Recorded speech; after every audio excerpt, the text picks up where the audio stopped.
قل هو الله أحد الله الصمد لم يلد ولم يولد ولم يكن له كفوا أحد.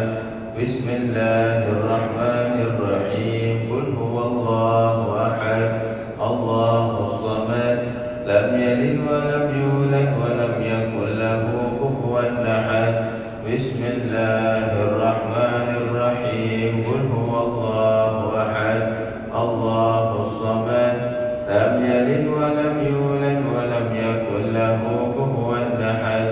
بسم الله الرحمن الرحيم. قل أعوذ برب الفلق من شر ما خلق ومن شر غاسق إذا وقب ومن شر النفاثات في العقد ومن شر حاسد إذا حسد. بسم الله الرحمن الرحيم. قل أعوذ برب الفلق من شر ما خلق ومن شر غاسق إذا وقب ومن شر النفاثات في العقد ومن شر حاسد إذا حسد. بسم الله الرحمن الرحيم. قل أعوذ برب الفلق من شر ما خلق ومن شر غاسق إذا وقب ومن شر النفاثات في العقد ومن شر حاسد إذا حسد. بسم الله الرحمن الرحيم. قل أعوذ برب الناس ملك الناس إله الناس من شر الوسواس الخناس الذي يوسوس في صدور الناس من الجنة والناس. بسم الله الرحمن الرحيم.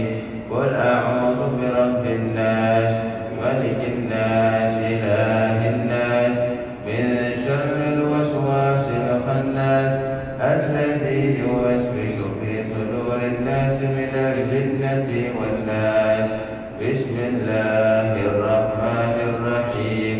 قل أعوذ برب الناس ملك الناس إله الناس من شر الوسواس الخناس الذي يوسوس في صدور الناس من الجنة والناس.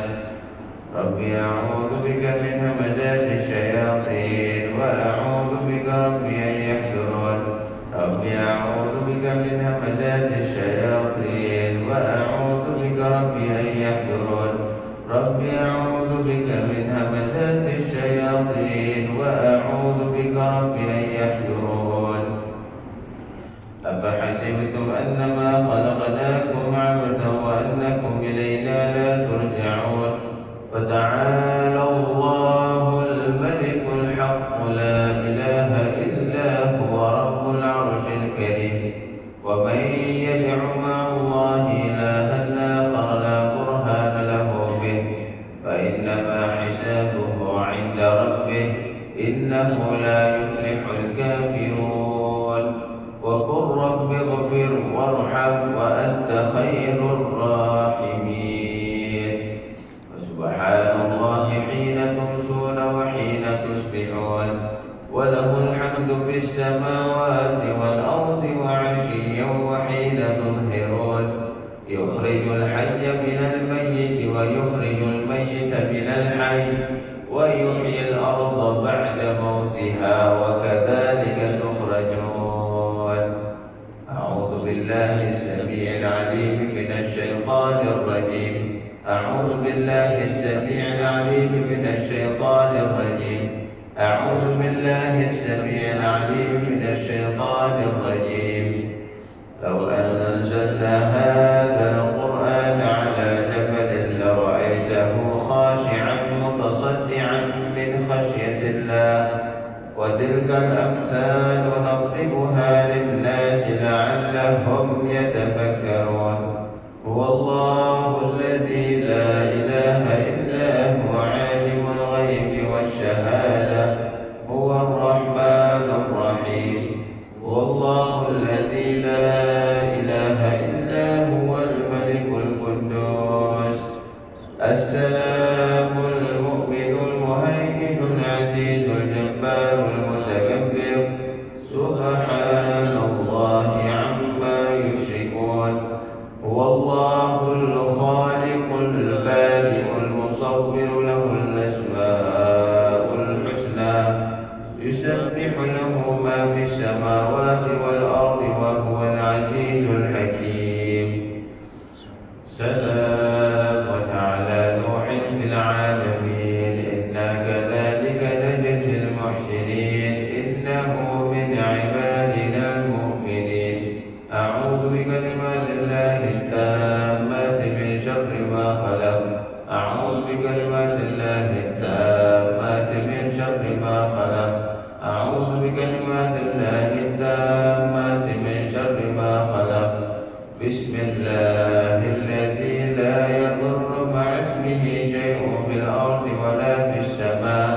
بسم الله الذي لا يضر مع اسمه شيء في الأرض ولا في السماء وهو السميع العليم.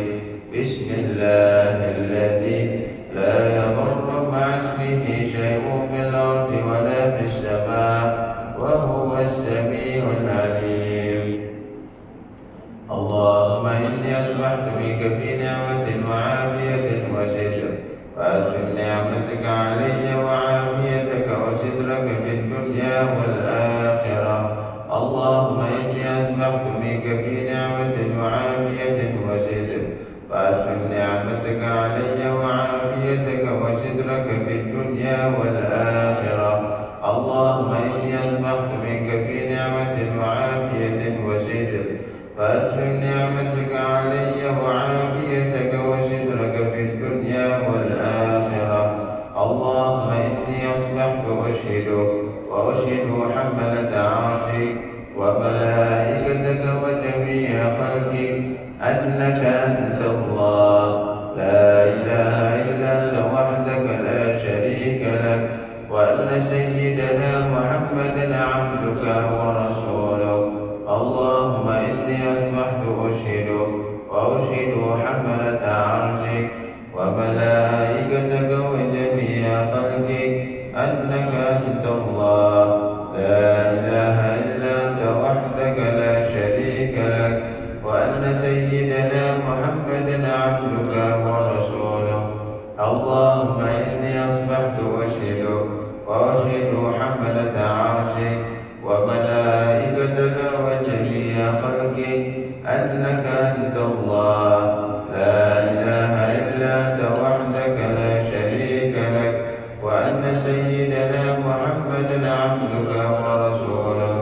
اللهم إني أصبحت أشهدك وأشهد حملة عرشك وملائكتك وجميع خلقك أنك أنت الله لا إله إلا أنت وحدك لا شريك لك، وأن سيدنا محمدا عبدك ورسولك. الحمد لله رب العالمين حمدا يوافي نعمه ويكافئ مزيده. الحمد لله رب العالمين حمدا يوافي نعمه ويكافئ مزيده. الحمد لله رب العالمين حمدا يوافي نعمه ويكافئ مزيده. آمنت بالله العظيم وكفرت بالجبت والطاغوت واستمسكت بالعروة الوثقى لا انفصام لها والله سميع عليم. آمنت بالله العظيم وكفرت بالجبت والطاغوت واستمسكت بالعروة الوثقى لا انفصام لها والله سميع عليم. آمنت بالله العظيم وكفرت بالجبت والطاغوت واستمسكت بالعروة الوثقى لا انفصام لها والله سميع عليم.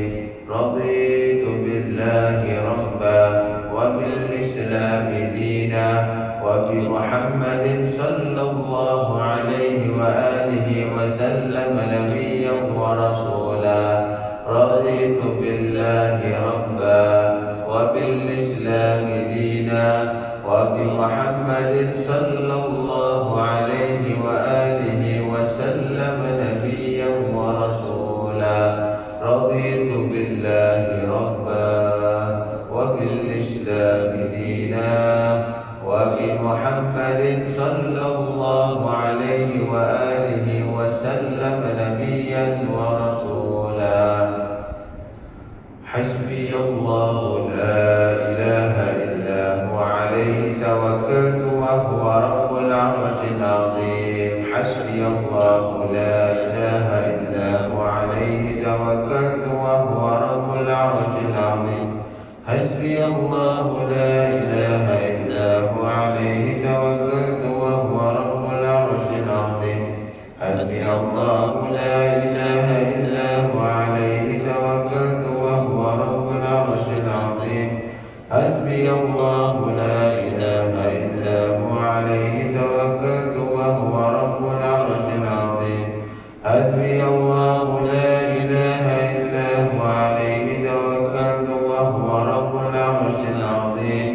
حسبي الله لا إله إلا هو عليه توكلت وهو رب العرش العظيم. اللهم صل على سيدنا محمد وآله وصحبه وسلم. اللهم صل على سيدنا محمد وآله وصحبه وسلم. اللهم صل على سيدنا محمد وآله وصحبه وسلم. اللهم صل على سيدنا محمد وآله وصحبه وسلم. اللهم صل على سيدنا محمد وآله وصحبه وسلم. اللهم صل على سيدنا محمد وآله وصحبه وسلم. اللهم صل على سيدنا محمد وآله وصحبه وسلم. اللهم صل على سيدنا محمد وآله وصحبه وسلم. اللهم صل على سيدنا محمد وآله وصحبه وسلم. اللهم صل على سيدنا محمد وآله وصحبه وسلم. اللهم إني أسألك من فجاءة الخير وأعوذ بك من فجاءة الشر. اللهم أنت ربي لا إله إلا أنت خلقتني وأنا عبدك وأنا على عهدك ووعدك ما استطعت. أعوذ بك من شر ما صنعت. أبوء لك بنعمتك علي وأبوء بذنبي فاغفر لي فإنه لا يغفر الذنوب إلا أنت. اللهم أنت ربي لا إله إلا أنت عليك توكلت وأنت رب العرش العظيم. ما شاء الله كان وما لم يشاء لم يكن ولا حول ولا قوة إلا بالله العلي العظيم. أعلم أن الله على كل شيء قدير وأن الله قد أحاط بكل شيء علما. اللهم إني أعوذ بك من شر نفسي ومن شر كل دابة أنت آخذ بناصيتها. إن ربي على صراط مستقيم. يا حي يا قيوم برحمتك أستغيث ومن عذابك أستجير. أصلح لي شأني كله ولا تكلني إلى نفسي ولا إلى أحد من خلقك طرفة عين. اللهم إني أعوذ بك من الهم والحزن وأعوذ بك من العجز والكسل وأعوذ بك من الجبن والبخل وأعوذ بك من غلبة الدين وقهر الرجال. اللهم إني أسألك العافية في الدنيا والآخرة.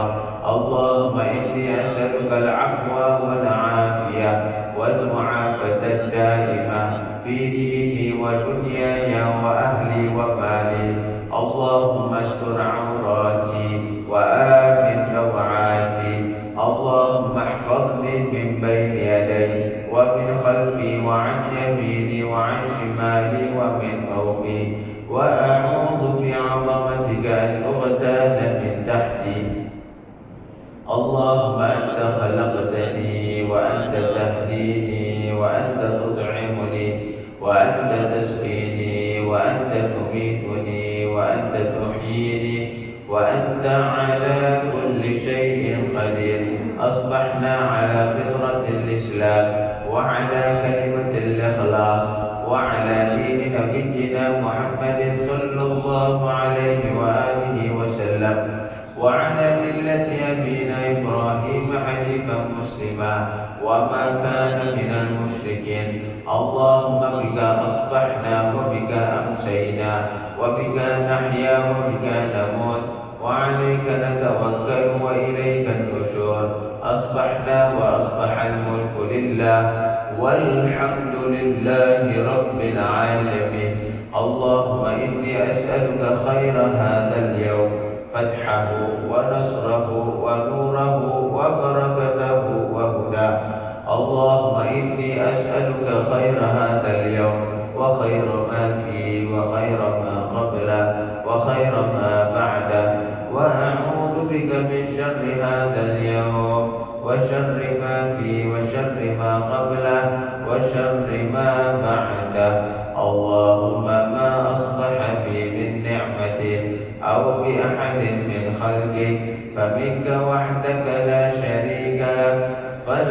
الحمد ولك الشكر على ذلك.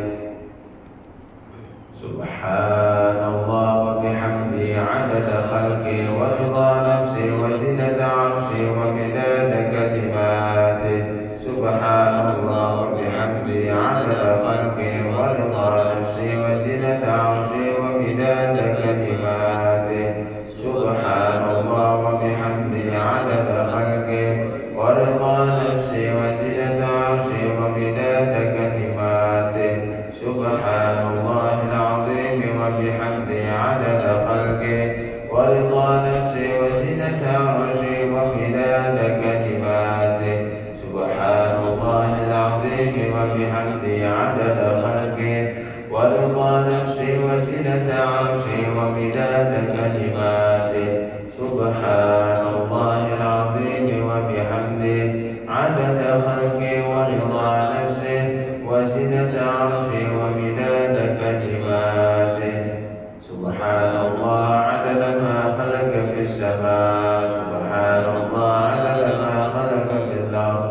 سبحان الله عدد ما بين ذلك. سبحان الله عدد ما هو خالق. الحمد لله عدد ما خلق في السماء. الحمد لله عدد ما خلق في الأرض. الحمد لله عدد ما بين ذلك. الحمد لله عدد ما هو خالق. لا إله إلا الله عدد ما خلق في السماء. لا إله إلا الله عدد ما خلق في الأرض. لا إله إلا الله عدد ما بين ذلك. لا إله إلا الله عدد ما هو خالق. الله أكبر عدد ما خلق في السماء. الله أكبر عدد ما خلق في الأرض. الله أكبر عدد ما بين ذلك. الله أكبر عدد ما هو خالق. لا حول ولا قوة إلا بالله العلي العظيم عدد ما خلق في السماء. لا حول ولا قوة إلا بالله العلي العظيم عدد ما خلق في الأرض. لا حول ولا قوة إلا بالله العلي العظيم عدد ما بين ذلك. لا حول ولا قوة إلا بالله العلي العظيم عدد ما هو خالق. لا إله إلا الله وحده لا شريك له. له الملك وله الحمد يحيي ويميت وهو على كل شيء قدير عدد كل ذرة ألف مرة. لا إله إلا الله وحده لا شريك له. له الملك وله الحمد يحيي ويميت وهو على كل شيء قدير عدد كل ذرة ألف مرة. لا إله إلا الله وحده لا شريك له. له الملك وله الحمد يحيي ويميت وهو على كل شيء قدير عدد كل ذرة ألف مرة. اللهم صل وسلم على سيدنا محمد مفتاح باب رحمة الله عدد ما في علم الله. صلاة وسلاما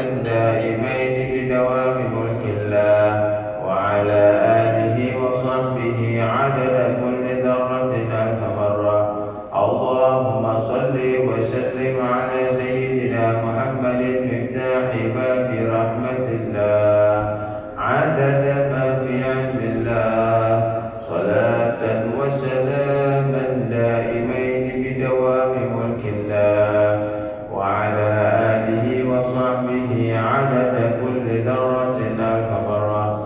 اللهم صل وسلم على سيدنا محمد مفتاح باب رحمة الله. عدد ما في علم الله.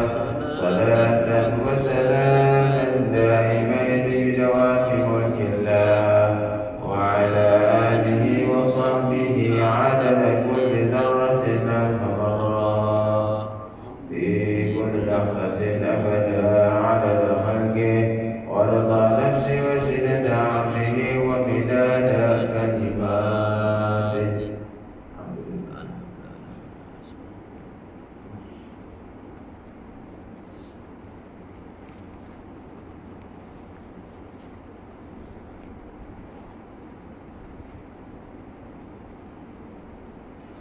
لله رب العالمين وبه نستعين على أمور الدنيا والدين والصلاة والسلام على أشرف المرسلين سيدنا وحبيبنا وشفيعنا وقرة أعيننا سيدنا محمد وعلى آله وصحبه أجمعين ولا حول ولا قوة إلا بالله العلي العظيم سبحانك لا علم لنا إلا ما علمتنا إنك أنت العليم الحكيم رب اشرح لي صدري ويسر لي أمري واحلل عقدة من لساني يفقه قولي نوينا التعلم والتعليم والتذكر والتذكير والنفع والاتباع والإفادة والاستفادة والحث على التمسك بكتاب الله وسنة رسول الله صلى الله عليه وسلم والدعاء إلى الهدى والدلالة على الخير ابتغاء وجه الله وقربه وثوابه آمين يا رب العالمين. Alhamdulillah, kita panjatkan segala puji dan syukur kepada Allah Subhanahu wa taala atas segala limpahan kurnia nikmat dari Allah Subhanahu wa taala, terutamanya nikmat iman dan Islam, dan di atas segala nikmat-nikmat yang telah Allah Subhanahu wa taala kurniakan kepada kita, taufik yang diberikan oleh Allah untuk kita mendirikan solat berjamaah bersama, berzikir bersama, menghadiri majlis ta'lim bersama. Satu perkara yang amat dinantikan oleh orang-orang yang salihin. Segala puji bagi Allah Subhanahu wa taala yang telah memuliakan kita dengan taufik dan hidayah. Moga Allah SWT sentiasa memberikan dan menambahkan kepada kita taufik dan hidayah, dan moga Allah sentiasa membimbing kita ke jalan yang benar, yaitu jalan Nabi Muhammad SAW, para syuhada, para salihin. Moga Allah SWT mematikan kita dalam perjalanan mereka. Moga Allah SWT menghidupkan kita di dalam perjalanan mereka. Moga Allah SWT memurniakan kita kesabaran mereka. Moga Allah SWT memurniakan kita ibadah dan jihad mereka. Dan moga Allah SWT menjadikan majlis kita majlis yang diridai, majlis yang Allah SWT janjikan menuju ke syurga Allah SWT. Moga Allah mengabulkan hajat-hajat kita, Allah mengampunkan dosa-dosa kita, Allah SWT mengampunkan dosa-dosa kedua orang tua kita. Moga Allah SWT memelihara keluarga dan zuriat-zuriat kita dari segala bala bencana, dari segala fitnah akhir zaman, daripada segala fitnah dajjal. Moga Allah sentiasa menjadikan kita dan mereka daripada golongan ahli Quran, sentiasa membaca, mentadabburi, memahami dan mengamalkan isi kandungan Al-Quran Al-Karim. Dan moga Allah SWT menambahkan bagi kita ilmu yang bermanfaat, yang mendekatkan diri kita kepada Allah SWT dan Rasulnya. Dan moga Allah SWT memurniakan kita kekuatan untuk kita menghindarkan diri kita daripada segala maksiat kepada Allah SWT dan Rasulnya. Dan moga Allah memurniakan kita husnul khatimah dan pemahaman di dalam agamanya, insya-Allah. Amin ya rabbal alamin. Alhamdulillah. Hadirin hadirat yang dirahmati Allah Subhanahu wa taala, kita meneruskan pelajaran kita pada muka surat 240. Ya.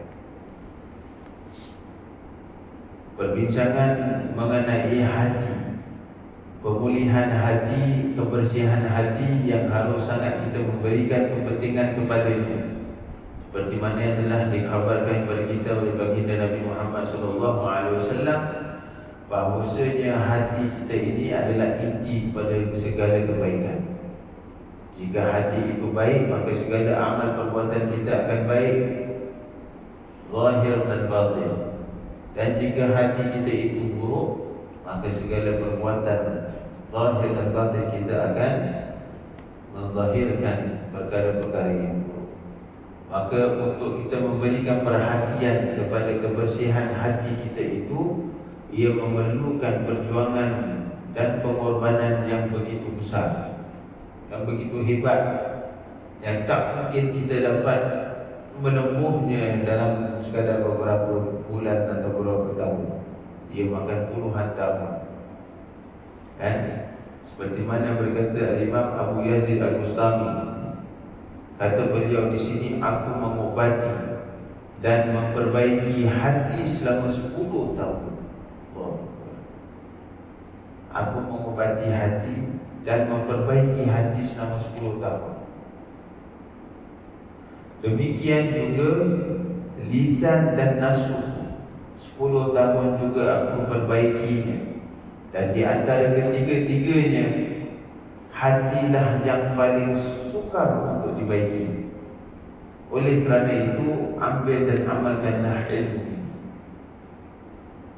Maka Imam Abu Yazid Al-Bustami yang memberikan kita suatu pengajaran yang begitu besar. Beliau wafat pada tahun 261 Hijrah. Imam Abu Yazid Al-Bustami. Ya, ada yang mengatakan beliau wafat pada tahun 234 Hijrah. Kan? Maka di sini kita harus memahami bahawa penyakit hati itu tak mungkin dapat diobati kecuali hanya dengan melakukan suatu amalan yang berterusan. Dan amalan ini haruslah disandarkan dengan syariat.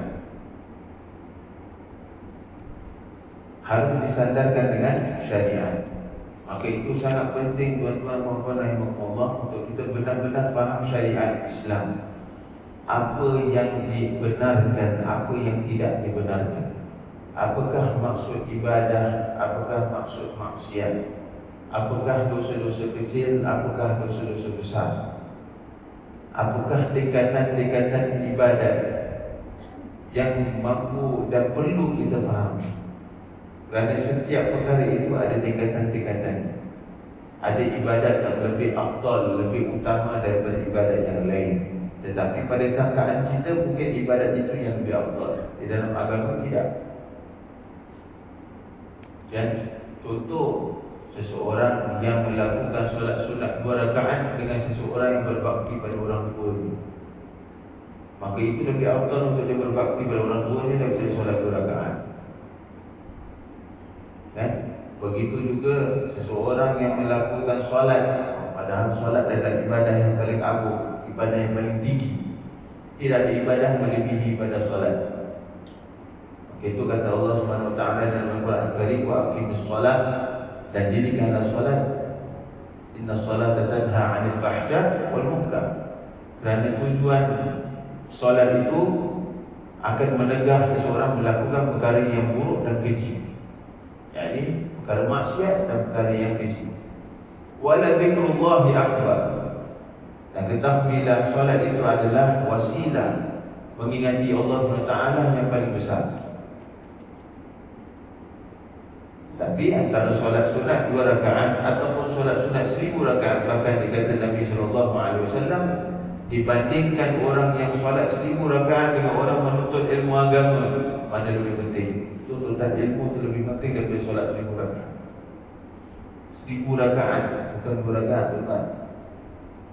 1000 rakaat. Kita nak solat 20 rakaat dah komplain. Nak solat 1000 rakaat tak mampu. Tapi diberi jalan yang paling mudah. Seseorang yang menuntut ilmu Allah Subhanahu wa taala itu bahkan lebih afdal dan utama daripada orang yang solat 1000 rakaat. Kerana seseorang yang alim, seseorang yang mempelajari ilmu agama, itu lebih afdal daripada seseorang abid. Seseorang abid itu seseorang yang melakukan ahli ibadah. Dia melakukan ibadah, tapi dilakukan ibadah tanpa pemahaman syariat. Dia tak tahu yang halal dan haram. Dia tak tahu perkara-perkara berkaitan solat. Dia lakukan solat, tapi istinja dia salah. Cara istinja dia salah. Cara wuduknya salah. Daripada awalnya kalau tak sah, solatlah 500,000 rakaat pun tak sah. Itu. Jadi pentingnya mempelajari syariat. Jangan kita meremehkan pelajaran fikih. Maka segala syukur yang harus kita panjatkan kepada semua imam-imam mazhab kita yang telah bertukus lumus seumur hidup mereka untuk mengadakan metode-metode ataupun mengadakan manhaj, cara pembelajaran yang mudah. Tinggal kita mempelajarinya dan ikut. Pasti kita punya amal ibadah itu sah. Tak perlu kita mengkaji Quran dan hadis untuk mengistinbatkan hukum, tak perlu. Sudah ada imam mazhab ini, mereka telah melakukan semuanya. Harus kita bersyukur kepada Allah SWT di atas perjuangan mereka itu.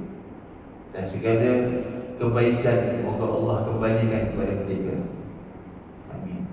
Jadi ini perlu kita fahami bahawa seseorang itu hanya akan dapat mengobati penyakit hatinya dengan kelaziman melakukan ibadah zikir kepada Allah SWT sesuai dengan syariat, seperti mana yang telah diajarkan dan dilakukan sendiri oleh para anbiya, para nabi-nabi, para rasul-rasul.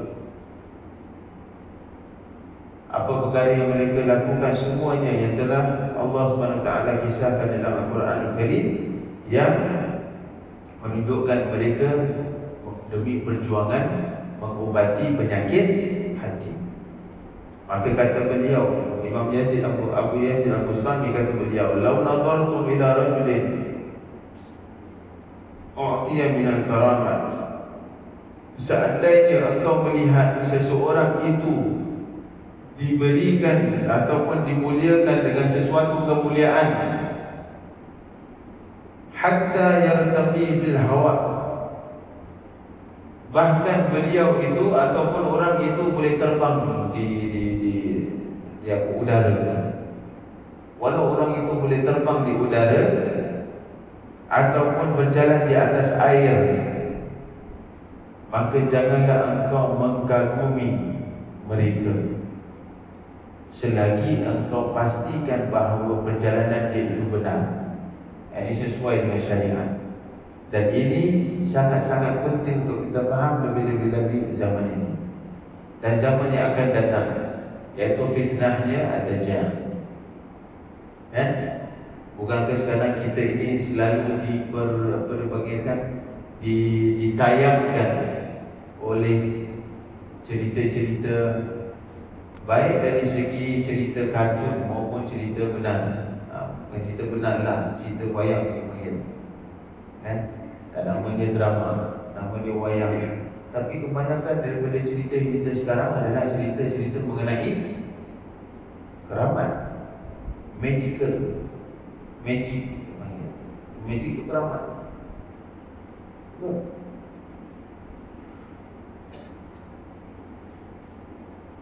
Itu semua kemuliaan-kemuliaan yang diberikan oleh Allah SWT hanya kepada orang yang benar-benar mengikuti syariat Nabi Muhammad SAW. Maka fitnah Dajjal yang paling terbesar adalah kerana beliau itu boleh melakukan perkara yang manusia biasa tak boleh buat. Turunkan hujan, keluarkan harta karun begitu banyak, kemudian mematikan orang yang sedang hidup, menghidupkan orang yang mati. Ini semua magic, ini semua keramat. Itu fitnah Dajjal yang paling besar. Dan orang-orang yang kata Nabi SAW, orang-orang yang menjadi pengikut Dajjal adalah kerana mereka itu takjub, mereka itu begitu hairan dengan kehebatan Dajjal. Padahal itu istidraj. Itu satu fitnah yang Allah SWT berikan pada Dajjal. Fitnah pada umat akhir zaman.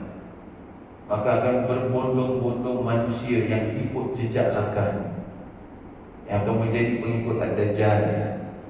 Maka itu kata Nabi SAW, apabila engkau dengar bahawa Dajjal itu telah keluar, jangan sesekali cuba untuk melihatnya ataupun mendekati, ataupun nak pergi tahu pasal dia. Kita manusia ni suka sibuk kan. Dengar siapa datang dia, kita nak pergi tengok. Mana nak tengok, ya. Jangan dekat. Kerana apa? Engkau pasti akan menjadi pengikutnya, kata Nabi SAW. Itu macam. Jangan engkau keluar cari Dajjal. Tapi kalau Dajjal datang kepadamu, terpuhilah dia. Jikalau engkau dengan benar-benar orang yang beriman, maka Dajjal tak akan dapat mempengaruhi. Intinya apa? Jangan cari. Dia datang, hadap. Tapi keluar cari, jangan sesekali. Dan engkau pasti akan terpesona dengan fitnah. Jadi, kenapa fitnah Dajjal itu begitu dahsyat? Sebab beliau boleh melakukan perkara-perkara luar tabi'i. Dan manusia ni, kita manusia suka kan? Suka perkara-perkara mistik. Betul tak? Dan kita akan nisbahkan seseorang itu, oh dia ni boleh terbang, dia ni memang someone, dia memang terror orang. Kan? Padahal dua yang alim ulama akan diberikan keramat oleh Allah Subhanahu Wa Taala.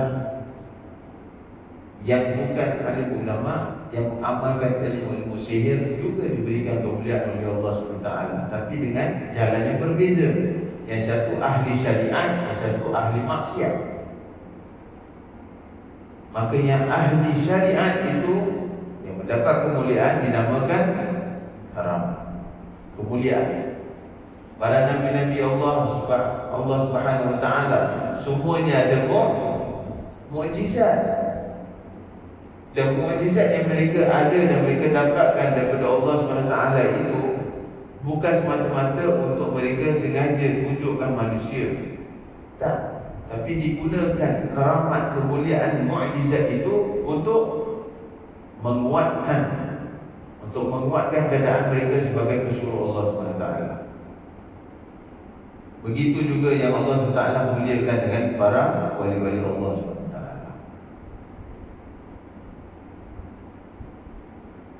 Tapi yang tidak ahli syariat, yang ahli maksiat, yang mengamalkan ilmu-ilmu sihir, yang mengamalkan ilmu-ilmu hitam, mereka juga ada keramat.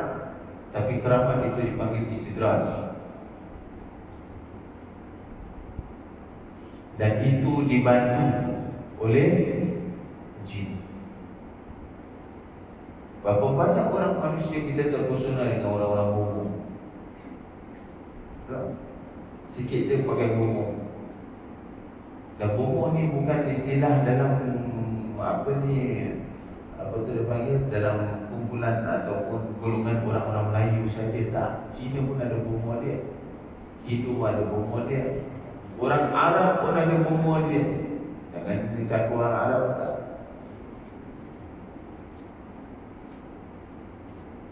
Bukankah dalam Quran Allah SWT kisahkan perjuangan Nabi Musa menghadapi Fir'aun, yang Fir'aun itu kepala segala bomoh, kan? Fir'aun ini dia apa dia ada? Dia tak ada apa-apa. Dia semua mempunyai kuasa, dia mempunyai harta begitu banyak, dan semua apa yang dia lakukan, semua itu adalah ramalan bahawa banyak bomoh dia ada. Semua bawaan ahli-ahli sihir. Tapi dikalahkan. Maka itu ahli-ahli sihir zaman Fir'aun, itu ahli-ahli sihir yang paling terhebat. Paling terhebat. Tapi mereka tahu itu adalah sihir.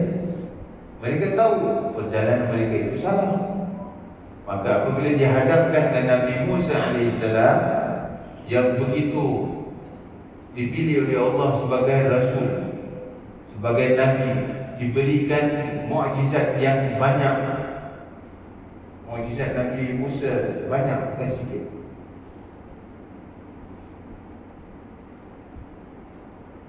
Maka bila Nabi Musa mengeluarkan mukjizatnya itu, mereka sadar ini bukan calon orang, ini bukan sihir, dia bukan nak buat sihir macam kita, bukan.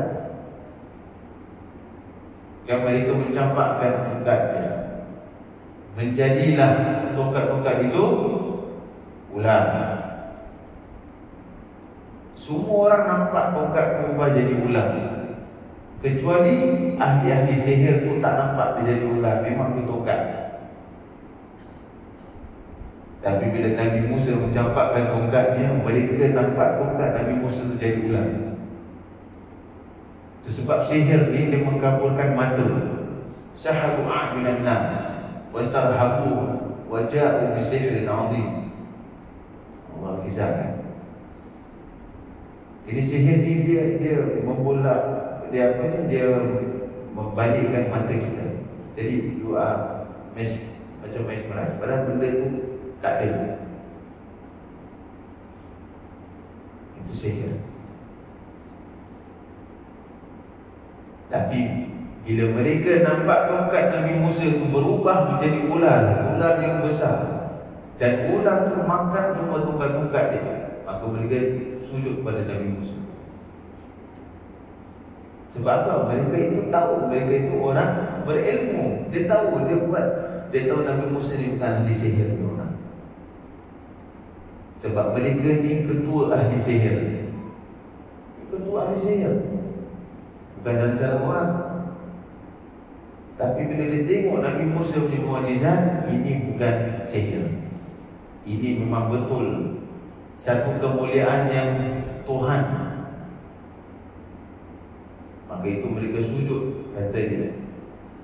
Kata Allah SWT dalam Quran Karim, mereka kata apa? Aku beriman pada Tuhan Musa dan Harun.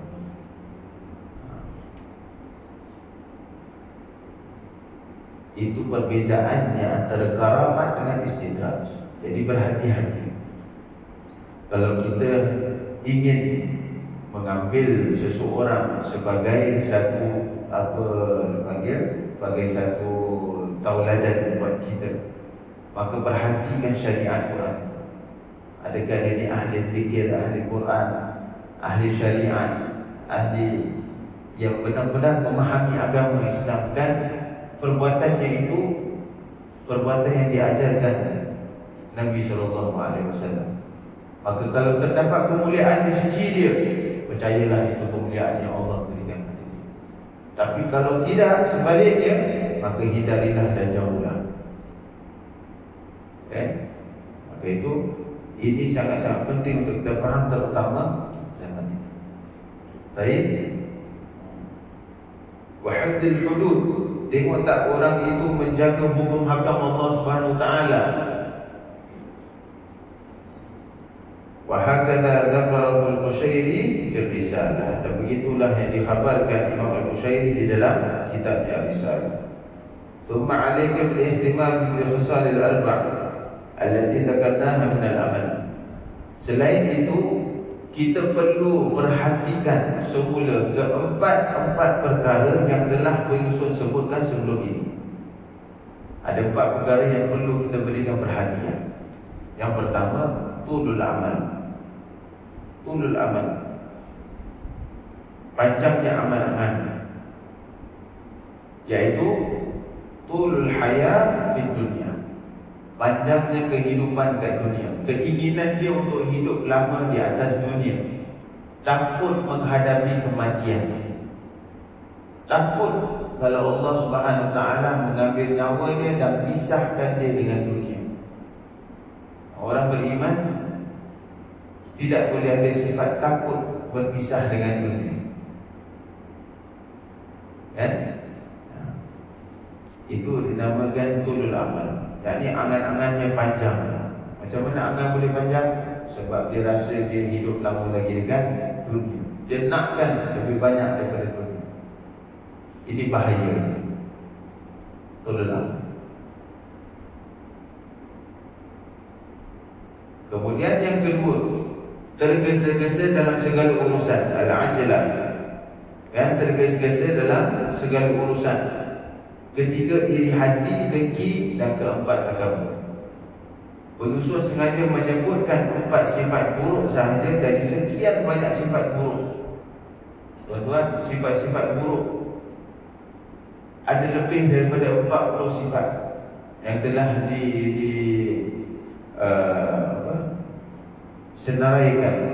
disenaraikan oleh Imam Al-Ghazali rahimahullah. Lebih daripada 40 sifat buruk. Sifat-sifat buruk iaitu yang menjadi penyakit hati kita. Banyak. Tapi main dia, yang paling terutama ni 4. Panjangnya angan-angan, kemudian tergesa-gesa dan keurusan, iri hati dan dengki, dan keempat sombong, takabur.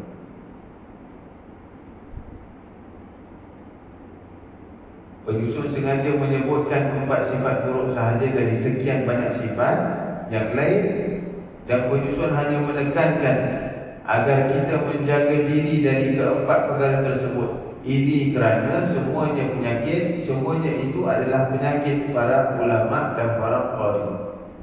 Dia bukan pada orang-orang biasa, bahkan yang arif dalam agama pun akan terpesona dan akan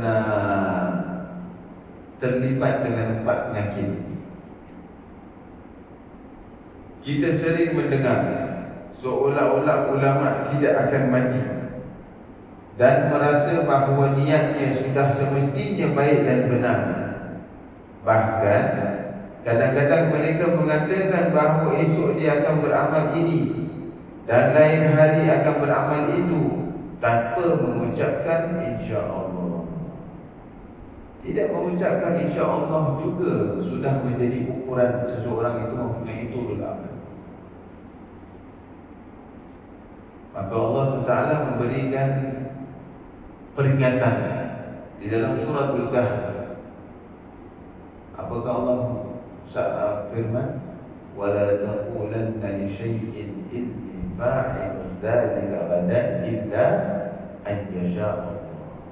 Wadhkur rabbaka idza nasit wa qul 'asa an yahdiyani rabbi li aqrab min hadha rasyada." Wala taqulanna li syai'in, jangan sesekali kamu berkata mengenai sesuatu, sesungguhnya aku akan melakukan ini dan itu pada esok hari, kecuali digandengkan dengan insya-Allah. Itu insya-Allah. Insya-Allah tu maksudnya kata para ulama 99% confirm, 1% tak boleh confirm. Siapa yang boleh kasih 100%? Besok pasti aku akan buat ini dan itu. Yang hanya boleh memberikan kepastian Allah SWT. Maka itu bila Allah SWT sebutkan mengenai sesuatu kepastian, yakinlah itu pasti akan terjadi.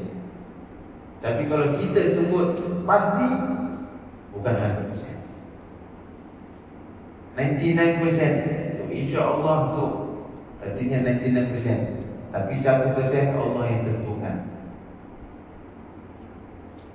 Allah yang tentukan. Sebab apa? Untuk tahu hayat kita hidup ataupun tidak. Sebab kata Imam Ghazali, berapa banyak walaupun orang itu berilmu, walaupun orang itu ulama, bahkan mereka juga senang terpedaya sehingga mengatakan aku melakukan amalan ini, amalan itu esok hari, minggu depan, bulan depan, tahun depan, tanpa mengucapkan insya-Allah. Kan ini namanya buruk. Dan mereka itu terkabul sehingga dia malas mengerjakan amalan hari ini kerana asyik. Dia harap dan dia tunggu mengenai amalan yang akan dia buat, yang akan datang. Berapa banyak antara kita yang sudah membuat preparation untuk Ramadan, untuk hari raya, bahkan dah siap beli baju, dah siap nak jahit. Betul tak? The preparation in advance. Bukan advance lagi, jauh in advance. Salah tak? Tak salah. Tapi perlu digandingkan dengan kehendak Allah SWT. Jika Allah kehendaki sesuatu, pasti akan terjadi. Jadi planning itu tak salah, tapi harus sesuai dengan syariat. Ini syariat yang dikatakan penting untuk kita fahamkan. Akhirnya amalan hari ini cuma tinggal kata-kata sahaja. Apa yang Imam Ghazali ingin sampaikan di sini, jangan menunda-nunda amal kebaikan. Berapa banyak antara kita yang selalu kata, nanti kalau aku ada duit, baru aku sedekah. Nanti kalau aku ada kelebihan sikit, baru aku beri. Kenapa tak beri sekarang? Nak tunggu tu nanti kelebihan akan datang tu, macam mana kamu tahu kelebihan akan datang? Macam mana kamu tahu yang ke depan ni kamu akan mendapatkan lebih banyak harta? Siapa boleh janji? Ya, mungkin orang sedang menunggu harta warisan, orang sedang menunggu ni. Dia tunggu, dah dapat belum? Belum. Dah dapat baru cakap. Tapi kalau belum dapat, jangan cakap, buat.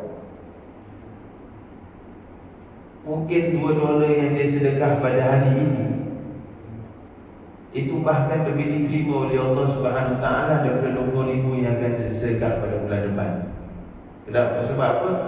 InsyaAllah bulan depan projek besar datang. Aku akan dapat ni, aku akan dapat tu, akan dapat. Maka itu antara amalan ibadah yang Allah SWT paling benci adalah nadarnya seseorang. Sebab itu sebab nadar, jangan sembarang nadar. Sebab itu nadar Allah akan tuntut. Nadar, betul tak? Faham maksud nadar? Aku bernadar, kalau aku dapat ini projek, aku akan buat haji. Ada orang itu, dia menadarkan dengan suatu perkara yang begitu parah, begitu susah, begitu payah, yang belum tentu.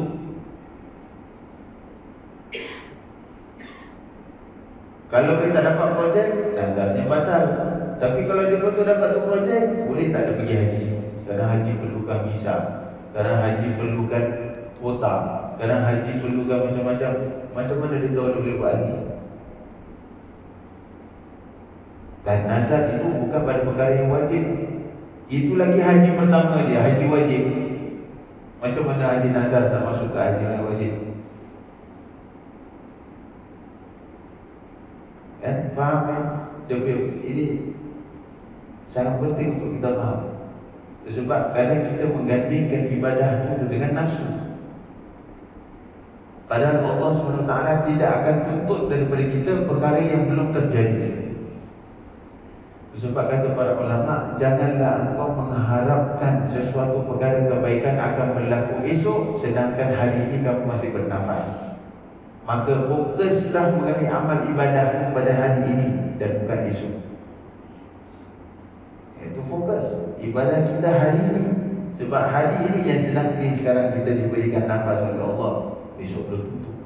Berapa banyak orang yang tidur besoknya tak bangun. Kita tak boleh nafikan. Apa kita tak boleh jadi salah satu seorang antara mereka ke? Mereka juga manusia seperti kita. Siapa yang yakin besok dia boleh bangun? Tak ada orang boleh berikan keyakinan. Kalau pun dia bangun, siapa yang yakin dia boleh bangun dalam keadaan dia sihat walafiat? Ada juga antara orang yang tidur, kemudian bila bangun hanya boleh celik mata tapi tak bergerak badan. Pernah tahu? Akhirnya hidupnya berubah. Cara hidupnya berubah, begitu saja. Maka itu selagi mana Allah SWT mengurniakan kita kesihatan al-afiyah, maka gunakanlah kesempatan kesihatan yang Allah berikan ini untuk kita ibadah kepada Allah. Fokus pada kita punya sekarang, jangan fokus pada yang akan datang. Kan? Ini penting sekali untuk kita faham supaya kita tidak digoda ataupun dibodoh-bodohkan oleh syaitan. Sebab antara syaitan punya apa dia panggil cara untuk kita apa tu dia panggil, antara cara syaitan adalah untuk kita melengah-lengahkan melakukan ibadah. Nanti besok minggu depan pun ada, bulan depan pun ada, tahun depan pun ada. Itu sebab Imam Ghazali kasih warning tadi. Walaupun orang yang alim senang mereka akan terpedaya juga dengan tulul amal, panjangnya angan-angan. Perkara ini termasuk dalam perbuatan tulul amal. Suatu saat kita melihat seorang ulama tergesa-gesa untuk mencapai manzilah kebaikan. Dia kata Imam Ghazali, suatu saat kita melihat seseorang ulama tergesa-gesa untuk mencapai manzilah peringkat kebaikan. Contohnya, dia ingin segera menghabiskan kitab yang sering dibaca. Ini kan satu penyakit. Kan? Sebab kita manusia memang Allah ciptakan dengan sifat tergesa-gesa. Wa kana al-insanu ajula. Memang Allah dah sifatkan. Adapun keadaan manusia tu sentiasa tergesa-gesa. Kabut je.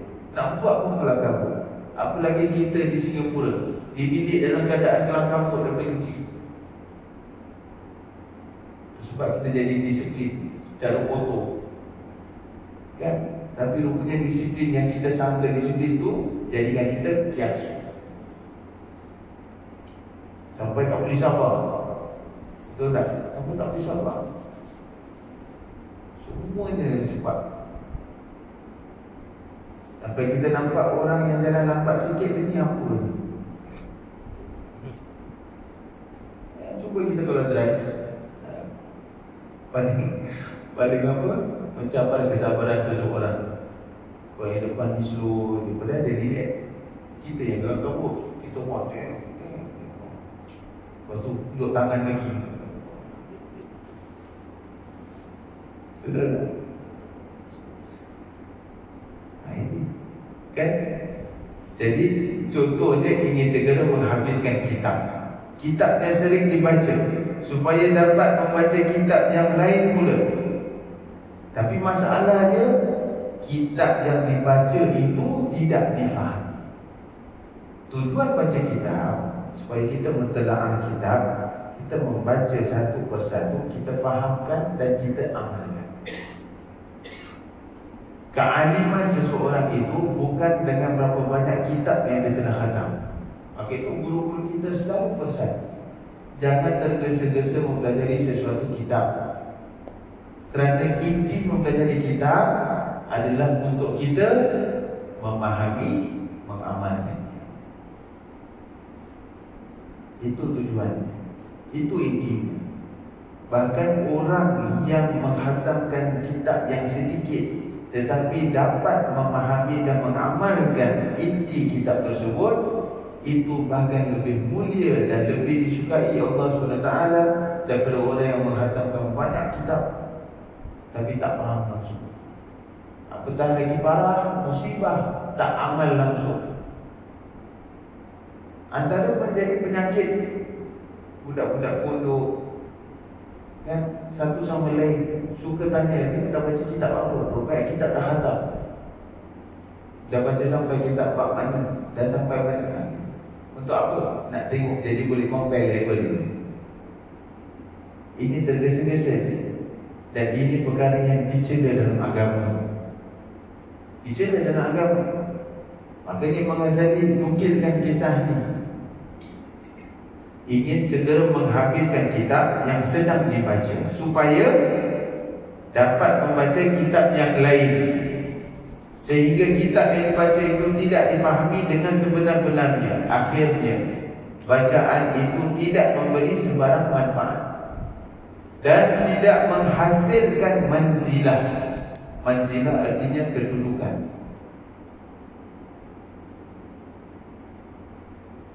Kedudukan, kemuliaan. Allah SWT akan memberikan kedudukan kepada seseorang yang sesuai mendapat kedudukan itu. Ataupun dia berdoa dengan doa yang baik, ingin diijab. Ijab artinya ingin diterima oleh Allah Subhanahu Wa Taala, tetapi hingga akhir Allah tidak juga mengabulkan doanya, atau dia mendoakan keburukan untuk orang lain, tapi apabila Allah mengabulkan doanya, dia menyesal dan kesian pada orang itu. Pernah tak? Ini semua termasuk sifat tergesa-gesa.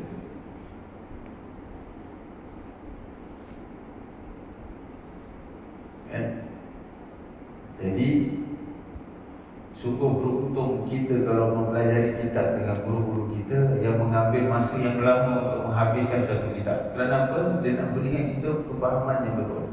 Memang kefahaman itu datang daripada Allah SWT, tapi wasilahnya adalah guru yang Rabbani, guru yang benar-benar sudah dididik jiwanya dengan gurunya, baru berkesan. Baru berkesan. Jadi apa sahaja pelajaran bila kita belajar, jangan tergesa-gesa untuk menghabiskan kitab tersebut. Baik.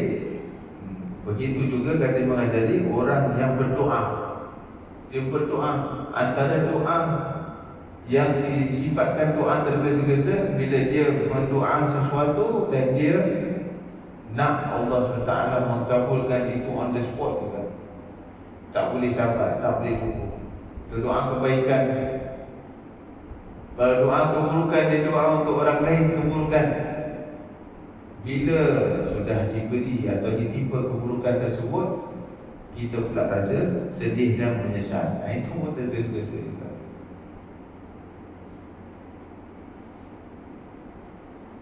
Jangan sesekali kita doakan keburukan untuk seseorang.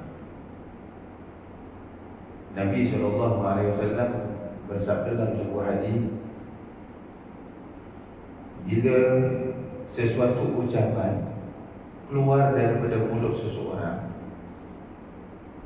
maka malaikat akan mendoakan perkara yang sama pada orang itu.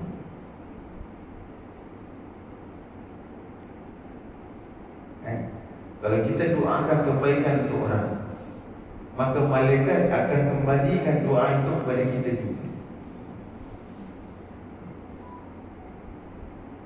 Jadi Nabi SAW kisahkan, bila seseorang tu berdoa, doa yang baik, contoh kita doakan mudah-mudahan dia panjang umur, sihat walafiat, ini malaikat punya doa untuk kita juga. Walaka mithla dzalik, bagi engkau seumpama dengan sama dengan apa kau ucapkan. Boleh dengar doa malaikat? Tak dengar, tapi yakin, sebab Nabi yang kata. Begitu juga kalau kita doa keburukan untuk orang, malaikat doa yang sama. Ini berhati-hati orang yang suka sumpah saranan, sikit-sikit sumpah, sikit-sikit sumpah. Kan? Dia sumpah perkara yang buruk lah. Aku sumpah lah macam-macam. Kalau orang tengah sakit hati, dia boleh sumpah dahsyat sampai 7 keturunan, ambil 10 keturunan keluar gitu. 7 tak cukup. Ya Allah.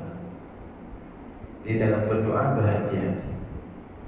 Kedua, juga bila seseorang itu datang meminta maaf kepada kita, jangan sesekali kita tidak maaf.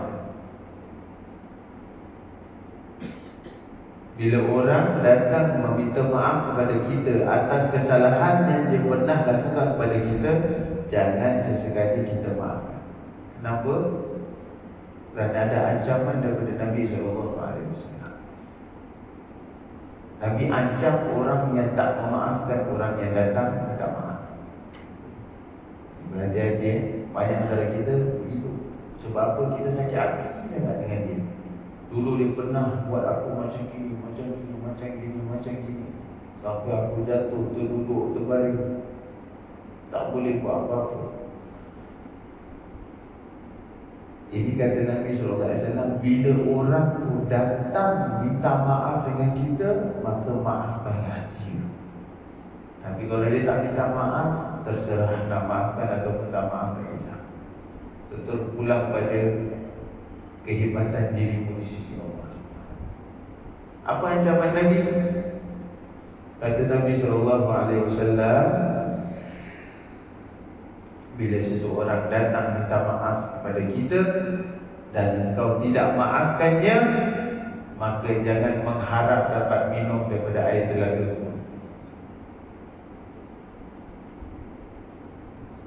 Itu ancaman besar tu. Jangan harap dapat minum daripada air telagaku, telaga Al-Kautsar. Yang mana orang-orang yang mendapatkan air telaga Kautsar Nabi SAW itu dikasih Nabi-Nya suap. Alangkah buruknya keadaan seseorang yang ditolak, yang tidak dipandang, apatah lagi tidak diberikan minuman daripada tangan mulia Nabi SAW. Padahal itu hak dia tau, dia nak maafkan ataupun tidak tau. Itu terserah. Allah SWT letakkan penyerahan itu atas tangan kita. Wa in 'aqabtum fa'aqibu bimithli ma 'uqibtum bih. Apabila engkau disakiti, dibuat satu keburukan, fa'aqibtum, maka balaslah dengan keburukan yang sama. Di satu contohlah. Satu contoh, orang sepak kita satu kali, kita sepak 5 kali, tak boleh lah. Satu. Fa'aqibtum bimithli ma 'uqibtum bih. Tapi wala in sabartum lahu khairul lisabirin. Tapi seandainya engkau sabar, alangkah mulia di orang-orang yang bersabar. Dan itu lebih baik bagi orang yang bersabar. Wasbir wa ma sabruka illa billah. Dan sabarlah kamu, wa ma sabruka illa billah. Dan tidaklah kesabaran itu datang melainkan dengan pertolongan Allah SWT. Wala tahzan alaihim, dan jangan kamu sedih atas perbuatan mereka. Wala taku fi dhaiqin mimma yamkurun, dan jangan kamu simpan di dalam hati dendam terhadap orang-orang yang plan nak buatkan kejahatan ke atasmu. Innallaha ma'al ladzina taqaw wal ladzina hum muhsinun. Sesungguhnya Allah SWT bersama orang-orang yang bertakwa, dan Allah bersama orang-orang yang suka buat baik. Antara memaafkan orang itu adalah sifat yang baik dan disukai Allah SWT. Jadi ini ancaman Nabi. Jangan sesekali orang datang minta maaf, kita tak maafkan. Kata Nabi, dia tidak akan mendapat minuman air daripada telaga. Memang kan ini nama dia nak baikkan, ini nama nak ubatkan hati. Sebab hati kita ini pasti kita akan simpan rasa dendam, rasa geram, rasa macam-macam rasa. Lagi orang yang pernah aniaya kita sampai betul-betul tes keadaan kita yang terlalu menjadikan keadaan kita teruk. Pernah tak? Semuanya pasti pernah rasa.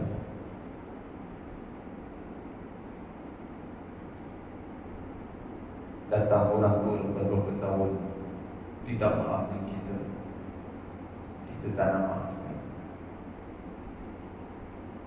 Aku tak nak maafkan kau, sampai ke akhirat aku akan tuntut. Aku akan tuntut kau, jangan harap kau boleh masuk syurga. Jangan harap syurga tu dia punya bulan. Ini bahaya. Baik, jadi jangan ada sifat tergesa-gesa. Jangan doakan keburukan untuk orang lain. Keadaan ini sama sebagaimana yang berlaku ke atas Nabi Nuh. Nabi Nuh alaihissalam, Rasul pertama yang diutus Allah Subhanahu Wa Taala kepada umat.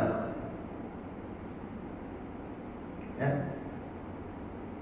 Nabi Nuh, dalam Al-Quran Al-Karim surah Nuh, Allah SWT merakamkan Nabi Nuh ini sehingga dia berdoa kepada Allah.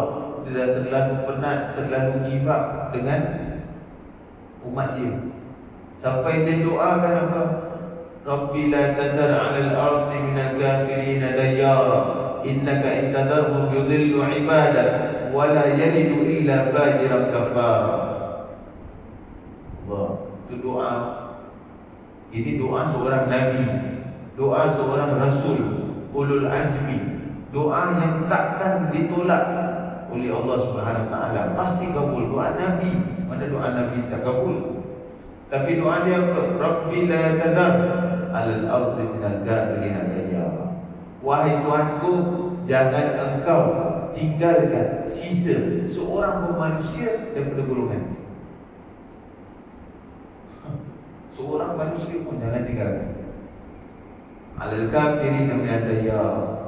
Mereka ni semua orang yang paling buruk yang pernah hidup. Innaka intadarhum yudillu ibadah. Dia justify dia punya doa.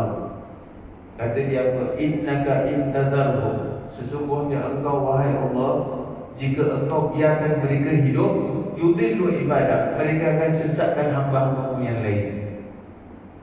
Memang tidak dilahirkan sesuatu seorang keturunan demi keturunan yang lain, melainkan mereka ajar dan mereka kabarkan pada satu sama lain supaya jangan ikut Nabi Nuh.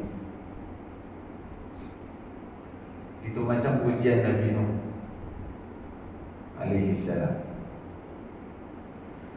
Jadi sampai Nabi Nuh ini dia berdoa dengan doa yang begitu dahsyat. Ya. Berkata Wahab bin Munabbih, ba'atha ila qaumihi wa huwa ibnu 250 sana. Umur Nabi Nuh ini 250 tahun, diutus oleh Allah menjadi rasul kepada umat. Wa makatha fihim alf sanatin illa 50 'ama. Alf sanatin illa 50 'ama. Dan beliau ini hidup 1000 tahun kurang 50 tahun, seperti mana yang Allah Taala kisahkan dalam Quran. Umurnya Nabi Nuh 950 tahun. Umur dia 250 tahun, dia diutus menjadi rasul kepada umat. Cuba bayangkan 250 sampai 950 tahun. Berapa tahun tu jadi rasul? 700 tahun. Subhanallah. Tak teruk pun. Kama akhbar Allah bil Quran al-azim, falamma istawfa Nuh al-umr alladhi katabahu Allah lahu, jaa ilaihi malakul maut. Sampailah datang bila Nabi Nuh sudah cukup umur, maka datanglah kepadanya malaikat maut. Wa qala lahu assalamu alayka ya nabi Allah. Maka malaikat maut itu berkata, assalamu alayka wahai nabi Allah. Faqala wa alaikas salam, man anta? Maka Nabi Nuh menjawab, waalaikumsalam, siapa kau? Nabi Nuh tanya dia, faqad ra'adtu qalbi bisalamik. Kata Nabi Nuh, bila kau beri salam pada aku, hati aku ini bergetar. Siapa kau? Ya? Faqala ana malakul maut. Maka dia menjawab, akulah malaikat maut. Malaikat maut ni beri salam pada Nabi. Cuba kita bayangkan malaikat maut datang beri salam pada kita. Tak lari di mana? Allah. Ni lagi depan-depan dia declare, aku malaikat maut. Ma hadzal jaz'u ya Nuh. Maka malaikat maut tu berkata, dia nampak reaction Nabi Nuh, dia kata, asal kau weak sangat macam ini, wahai Nuh. Ya?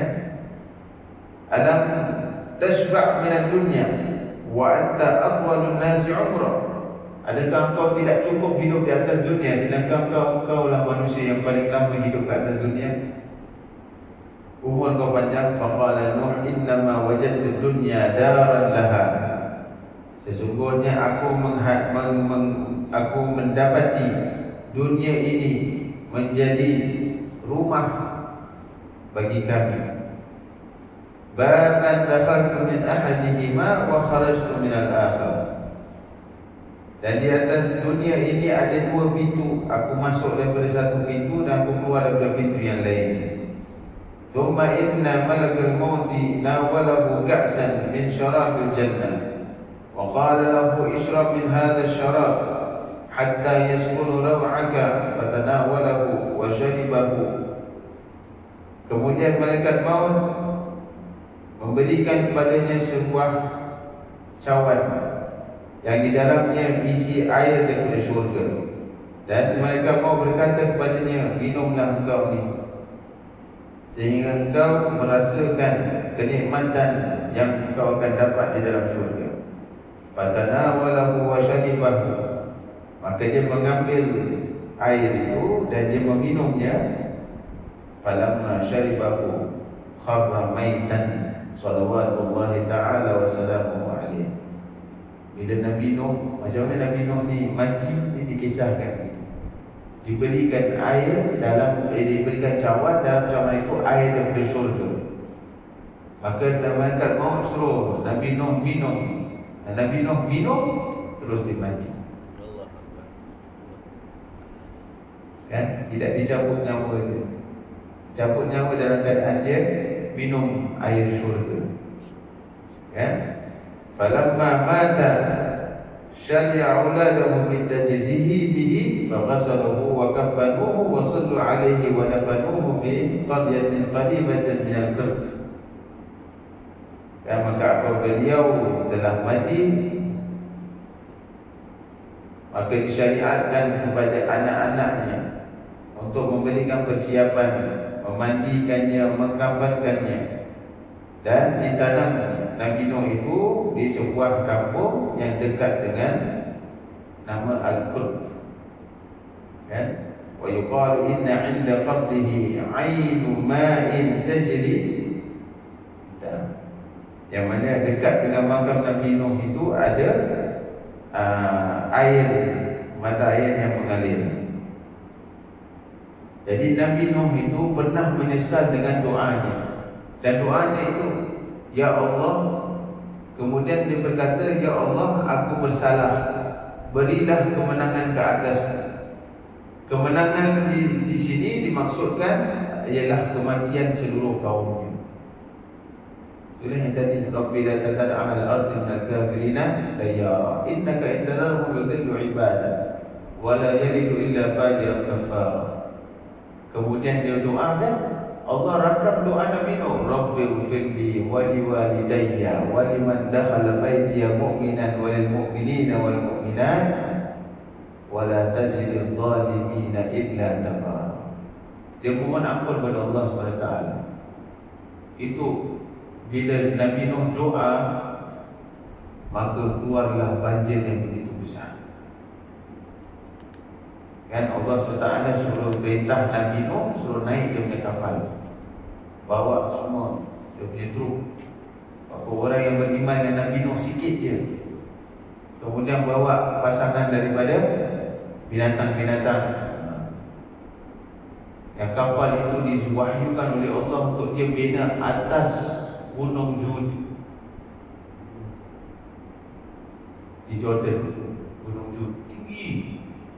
Itu yang orang tengok apa Nabi Nuh buat di benda sampai ke atas. Mana ada kapal ke atas gunung?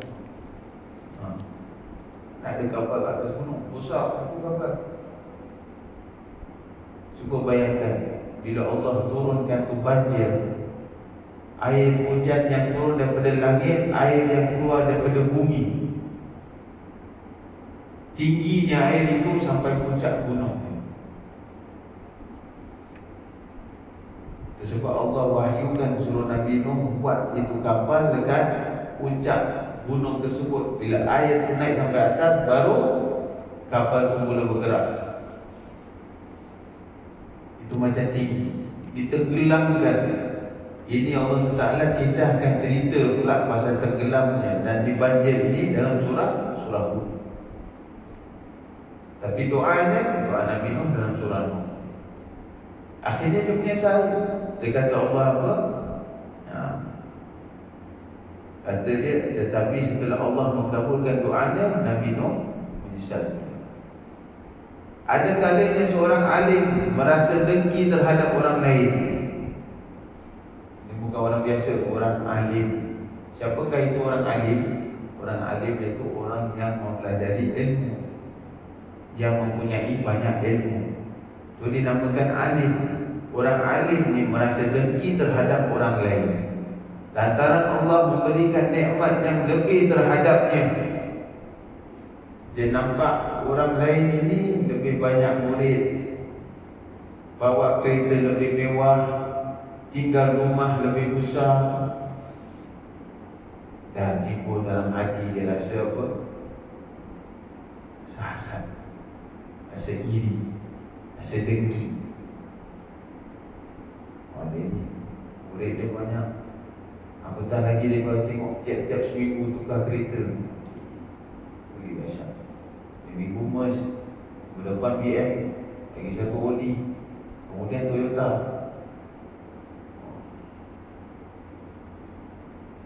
Hati dia rasa iri. Ini penyakit. Ini penyakit semua orang ada.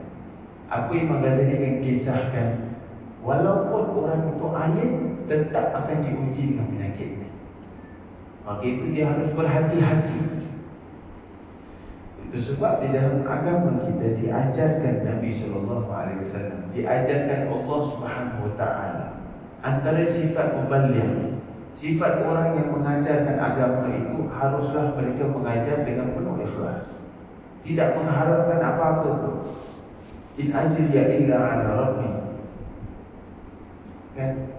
Allah kisahkan dalam surah Hud, setiap nabi-nabi itu bila mereka seru kepada kaum, mereka kata apa? La as'alukum alaihi ajra.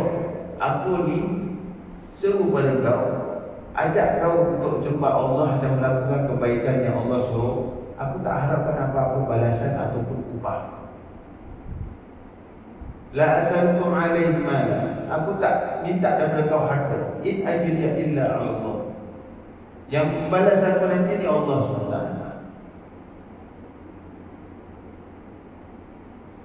Menjadi satu ujian yang besar bagi seseorang yang alim bila mereka mengajar, mengharapkan pemberian-pemberian daripada orang. Makanya guru-guru kita, mereka semua untuk selalu mendidik diri dan mendidik hati mereka supaya tidak bergantung kepada pemberian manusia. Mereka itu semua orang yang alim dan mereka itu orang yang tajir. Semua businessman, semua punya usaha, semua ada toko, ada kedai. Hasil mereka dapat dari situ yang mereka hidup, cara kehidupan mereka. Maka itu bila ulama sedemikian, mereka mengajar dengan penuh takwa. Sebab apa? Tak ada pilih kasih, tak ada cakap. Sebab bila orang alim memberikan suatu ceramah, satu syarahan, suatu pengajaran, kadang-kadang kita pilih, ni benda boleh cakap ke tak boleh cakap. Ni kalau salah cakap, cuma lari, nanti aku dah tak ada mengikut. Dah tak ada mengikut, kucing bosok, masalah besar. Macam mana nak cakap benda yang hak? Sebab benda yang hak itu selalu sakitkan hati. Agama kita, kan? Cakap benda yang hak, benda yang benar, selalu akan buat kita sakit hati. Susah hati kita nak terima. Pedas, piercing. Salah cakap, murid-murid semua lari. Sudah, lebih baik aku jaga hati je lah. Macam mana? Cakap, kasih lembut, cakap-cakap benda yang baik. Jadi diorang tak lari. Kenapa tak lari? Jadi sentiasa kucing tengok. Itu sebab ulama-ulama, guru-guru kita semua gitu. Jangan sesekali mengharapkan pemberian orang. Karena itu syaitan akan menggoda hatinya dengan selalu mengharapkan pemberian manusia. Jadi itu yang dikatakan di sini. Dan seorang alim merasa dengki terhadap orang lain lantaran Allah memberikan nikmat yang lebih terhadapnya. Bahkan kedengkian itu mendorongnya untuk melakukan perbuatan buruk dan memalukan yang hanya dilakukan oleh orang yang jahat dan fasik saja. Jangan sangka di antara orang alim tak ada yang hasad satu sama lain. Jangan sangka di antara orang alim tidak ada yang ingin menjatuhkan satu sama lain. Bahkan yang menjatuhkan alim seseorang yang alim juga. Imam Al-Bukhari radhiyallahu anhu, ahlul hadis pada zamannya, berapa banyak ahli-ahli hadis di zamannya ingin menjatuhkan. Bahkan mereka plan dengan bermacam-macam planning sampai sanggup plan. Sebab apa? Tengok murid-murid mereka lari pada Imam Bukhari. Sampai gitu tau. Murid-murid mereka lari bagi Imam Bukhari, belajar dengan dia. Ni guru ditinggalkan. Ni murid perangai pun macam-macam. Ya Allah, ni murid-murid tak ada adab. Dia tak tahu muliakan guru dia yang pernah ajar dia dulu. Sebab guru kita selalu ajar, jangan meremehkan, jangan pernah merendahkan guru yang pertama ajar kita alif batas. Sebab dia punya keikhlasan dah kita jadi pandai sekarang. Itulah orang yang paling engkau harus berikan penghormatan tertinggi. Berapa banyak antara kita yang lakukan kesalahan ni, bila ada orang alim datang daripada luar negeri, guru kita abaikan. Oh, dia lagi alim, kita kejar, jumpa dia, salam dia, nak guru dia, jumpa semua pengajian dia kita ikut. Guru kita yang ajar daripada kita dulu. Bila orang alim ni tak datang, dia pandai duduk dengan kita. Bila dia dah datang pun dia tinggal begitu-begitu. Macam mana ilmu nak berkat? Macam mana nak dapat doa guru? Sebab salah satu daripada kisah Syekh Ali Al-Baras, khadamnya Habib Umar bin Abdul Rahman Al-Attar, sahib Ratib, kan? Tahu tak kisah ni? Macam mana Syekh Ali Al-Baras ini mendapat maqam yang tinggi. Dia seorang badui. Dia bukan orang alim apa pun, tapi dia khadam kepada Imam Umar bin Abdul Rahman Al-Attar, sahib Ratib, yang mengarang Ratib Al-Attar. Habib Umar bin Abdul Rahman Al-Attar ini mempunyai khadam Syekh Ali Al-Baras. Dan Syekh Al-Baras ni selalu dengan dia dalam apa pun keadaan. Dikisahkan dalam riwayat, waktu dalam satu majlis, Al-Imam Habib Umar bin Abdul Rahman Al-Attar, sahib Ratib, dia sedang mengajar. Di sisinya Syekh Ali Al-Baras dan imam dan murid-muridnya yang lain banyak. Datang seseorang ke dalam majlis tersebut.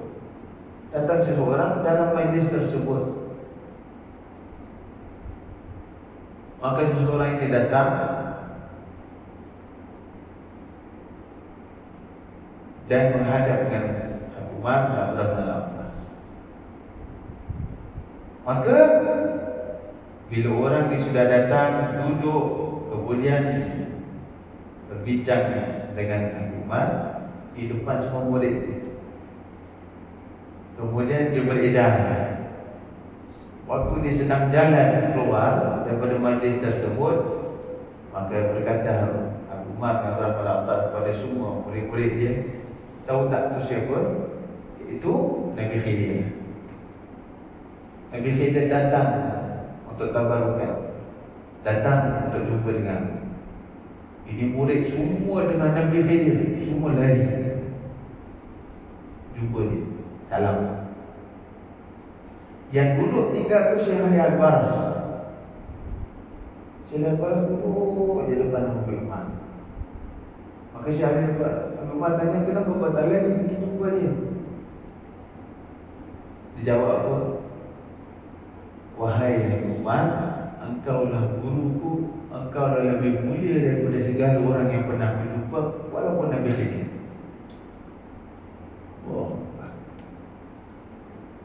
Maka kata Abu Umar bin Abdul Rahman Al-Attar, lantaran dengar ucapan dia, kata dia apa? Mulai daripada sekarang, sesiapa yang membaca Ratib Fatihah kepada aku, tak sebut nama kau, Fatihah dia tak terima. Dia letakkan tangannya di atas dadanya. Aku serahkan ilmu aku zahir dan batin pada kau. Maka mulai pada hari itu, dia dah yang menggantikan majlis ta'lim Abu Umar.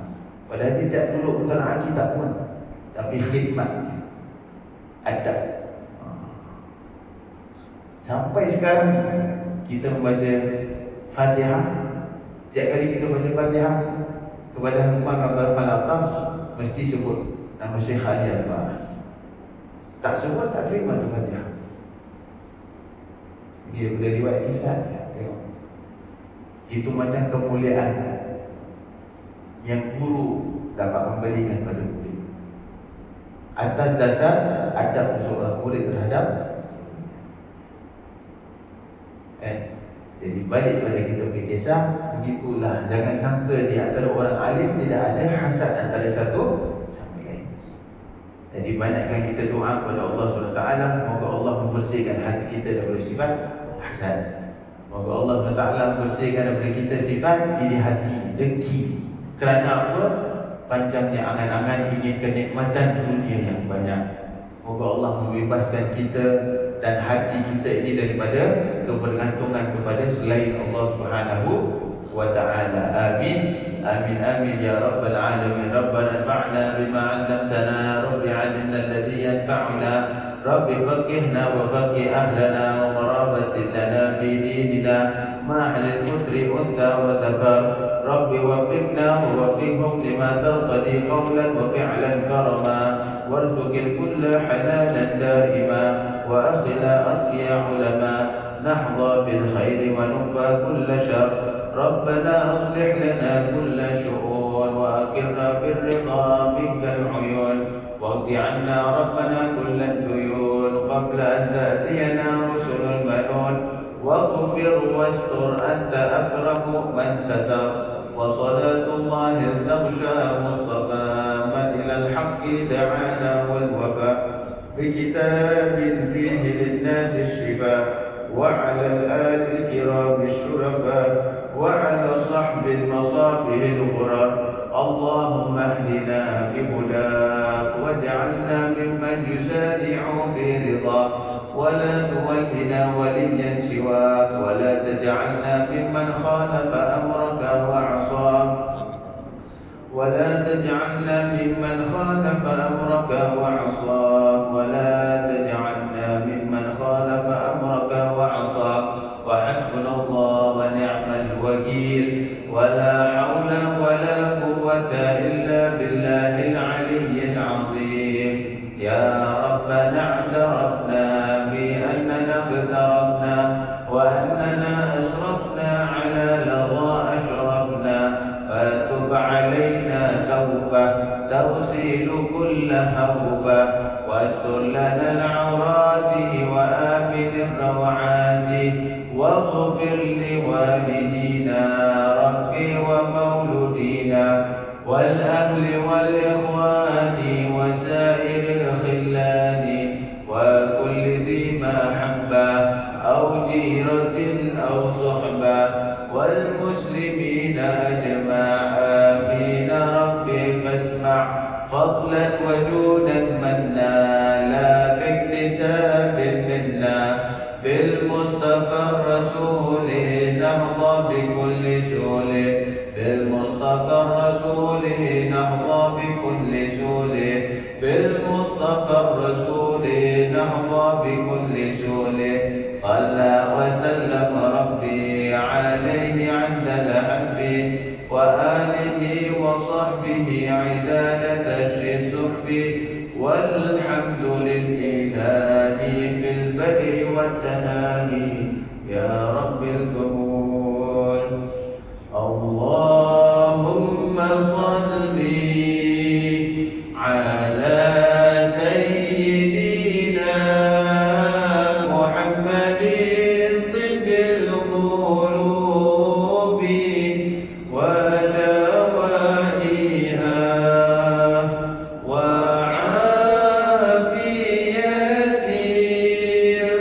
الأبدان وشفائها ونور الأبصار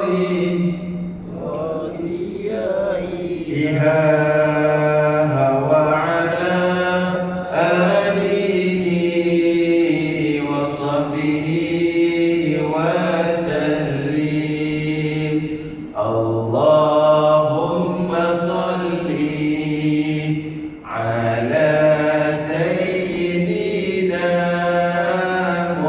محمد